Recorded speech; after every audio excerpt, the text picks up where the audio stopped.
Tiesitkö, että Suomen sähköverkossa on akkuja, jotka maksavat jopa kymmeniä miljoonia euroja, ja silti ne ei pysty pitämään valoja päällä edes minuuttia? Akkuvarasto on periaatteessa sama asia kuin sun puhelimen tai sähköauton akku, mutta vaan paljon isompi. Sen tarkoitus on varastoida ja palauttaa sähköä, kun sitä tarvitaan.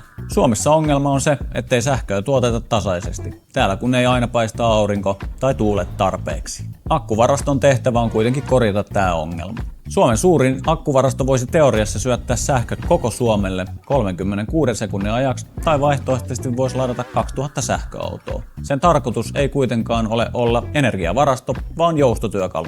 Akkuvarasto tasaa hintapiikkejä ja pystyy reagoimaan alle sekunnissa, kun taas esimerkiksi vesivoima saadaan käyntiin vasta minuuteissa ja ydinvoima tunneissa tai jopa päivissä. Ilman akkuvarastoja sähköverkko heiluisi paljon enemmän, mutta näiden ansiosta verkko pysyy paljon vakaampana. Oikea termi tälle kaikelle on reservimarkkina. Jos tää on se aihe, joka sai sun ihon kananlihalle tai painetta boksereihin, kannattaa googlata ja varautua sukeltamaan syvälle akkuvarastojen ihmeelliseen maailmaan.